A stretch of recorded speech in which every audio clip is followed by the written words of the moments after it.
Welcome to Meet the Candidate. Today we're joined by Michael Way, candidate for House of Representatives for State House in LD 15. Welcome, Michael. Thank you. Thank you for having me. Michael, tell us a little bit about yourself. What do you do for a living? Yeah, so moved to Queen Creek in 2009, right during the Great Recession. Met my wife in this district. We started our family in this district. My oldest was born at Banner Ironwood. Went to ASU for the construction management degree program that they have there, which is a fantastic program. My wife went at the same time, and she's a teacher. And after that, we decided to attend graduate school. And because my wife is an Arizona native, her only stipulation was, let's go somewhere where there is snow. She wanted to experience that a little bit. And so I wanted to get my law degree, and I also wanted to do the joint program with getting my MBA as well. And it was Wyoming. Fantastic opportunity. Loved it there.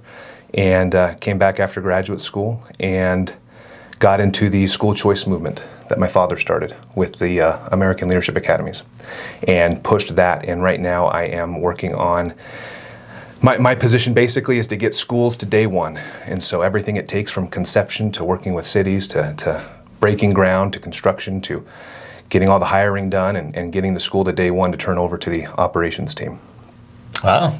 Yep. And so you've been doing that for a while? Yes, been doing it for quite a while. Realized being in the education industry,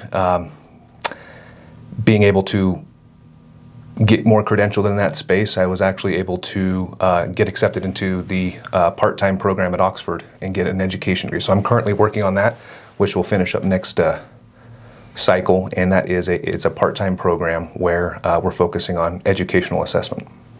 Wow. So you got your JD, and now you're working on another. Yeah, just I feel like I'm young enough, and I want to be as credentialed as I can in that sphere, and considering that is a big portion of what I do, and having a better understanding of that, and the investment that we all have in our children. I prayed about it. I felt like it was something that we should do. I shot for the stars with Oxford, and I was able to get in. It was pretty amazing. So. Well, that's great. So you came back, you've been working in the construction and education field. So how did that transition to politics? Honestly, it came down to being a father and seeing what happened there. I have 4 children. They're ages 10, 8, 6, and 4. And 2 boys and 2 girls. And right around 2020 with COVID and the election is when it hit me, sitting on the couch and realizing that I'm doing everything I absolutely can in the private sector to create a better world, create a better future for my children, and the government keeps overreaching. And it was at that point, sitting on the couch, watching the elections come in, having my kids crawl over me, that I realized if anything is going to happen, I probably need to do it from within. And that's why I decided to run, to be honest with you. It really hit me. It was almost confirmation bias this past weekend. My wife and I, we have a goal to hit all of the Major League Baseball team stadiums. The stadiums? Across the nation. And we didn't make it to the Bay Area yet. And so this weekend we did a quick trip because Oakland and San Francisco had back-to-back games, and we were able to hit both of them. And so we were in San Francisco and Oakland the last couple days with our children, and there's some areas that I was pretty nervous of going around and being a part of. And wow, the baseball was great. I am so happy that I live in Queen Creek. Yeah, I haven't been back to the Bay Area for a while, but used to be, long ago, one of my favorite places to be. Beautiful location, but it's a pity what Democrat and liberal policies have done to that place. And like I said, driving back home last night, we got home around 3:30, 4 a.m. last night. And so, but driving home and thinking about all that and thinking about how lucky we are to live in this state and in particular this city here. So then what steps did you take to get involved? Started asking around. How you know, at what level can I make a difference, and at what level does a difference need to be made? Being a pretty active member of the community, I feel like the mayor and the town council are doing a great job fiscally. I feel like a lot of municipalities in this state can take note of what is happening here in Queen Creek. From a state level, I feel like we're losing it. I feel like we're more red than what is being shown. I feel like we are more than a 1-vote majority in the House and in the Senate. And I feel like that is where where I can do the most good, to be honest with you. Fighting against federal government overreach and protecting and being an Arizona First candidate, I feel like is, I mean, we've seen it the last several election cycles where we're slowly losing ground to the Democrats, and the state is slowly becoming more and more blue, and I'm not going to sit on the couch and watch it happen anymore. And so what are some of the policies that you would like to see or that you'd like to work on there? Yeah, well, first and foremost is the border. Yes, that's a federal issue, but honestly, there's states, we can do something more than what we're doing right now. And unfortunately, the governor's not doing that. And I think that first and foremost, I believe since Biden has been in office, over 11 million people have crossed the southern border. That's more people than the state of Arizona has. And something's got to be done. And yeah, it's being fought about in the federal court system, but if the federal system is not going to protect our borders, we have the right to do that. If you were to relate that to our home, and we call 911 and the police aren't coming, you're going to protect your own home. And I feel like we need to do that, especially for Arizona, and because we are a border state, that's super crucial. I think that's at the top of a lot of Arizona voters' mindsets. And so that's priority number one. What do you think that might look like? It'll be a fight. It'll be a legal fight for sure, and I think it's one worth having. It'll be a legal fight with the Biden administration. Hopefully that he doesn't see another 4 years. It could be coming to a close soon in November. If it isn't, we need to have people ready to stand up and fight against Katie Hobbs and Biden.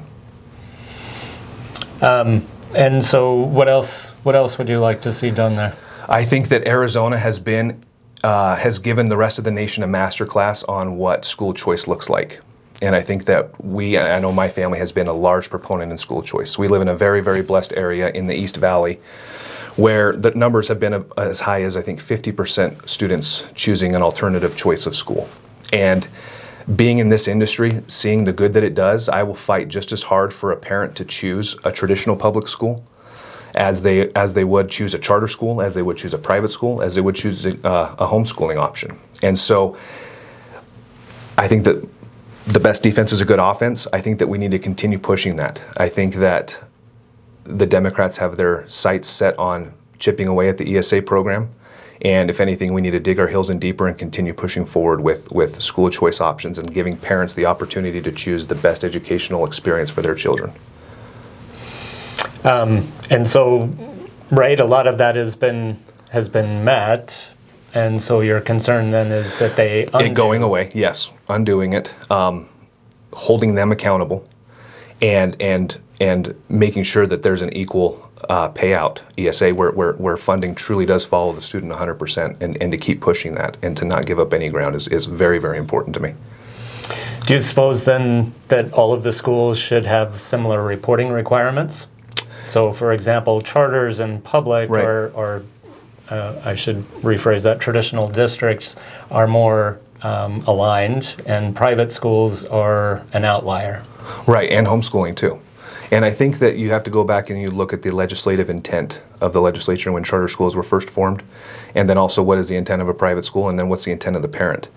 When it all comes down to it, I believe that more local control is a better thing, all the way down to the family unit. If you were to have a hierarchy or a pyramid of federal government to state to county to municipality, all the way down to family, I will fight for more local control at every step of the way, with the caveat of constitutional principles that we all have, with the freedom of speech, the Second Amendment, and things like that. And so with parents should be able to choose where they want to send their children.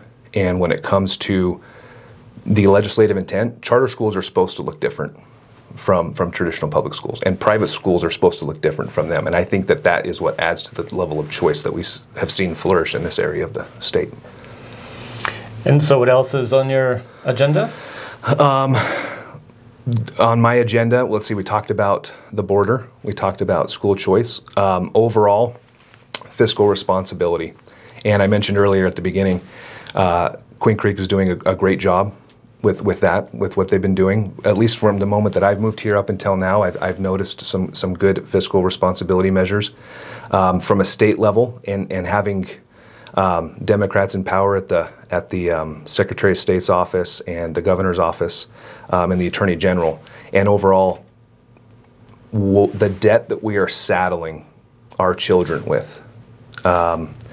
I think it's every 100 days now we're adding a trillion to the debt, and yeah, that's the national debt. To the national debt. But fiscal principles are fiscal principles, and Arizona needs to be. If we don't, before we know it, we're going to look like California. And so, always at the top measure is free market principles, government getting out of the way, living within a budget. I don't know why that's so hard for government to do. Us as private citizens, we have to do that on a daily basis. And so living within a budget, being good stewards of taxpayer dollars is very important. And it's for our children. That's why. You mentioned a couple of times local control. And one of the things that we find ourselves fighting for as a chamber is local control, as the state enacts more and more regulations intended to do something, and particularly in zoning cases. For the last 2 years, there's been a big push under the guise of affordability that there should be no local zoning controls. How do you feel about that?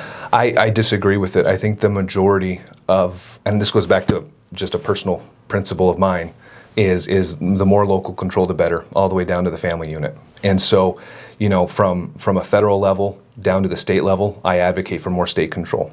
From a state level down to county, I advocate for more county control. From the county down to municipality, I'll advocate for more of the municipality, and all the way down to the family unit, so long as our constitutional rights aren't trampled.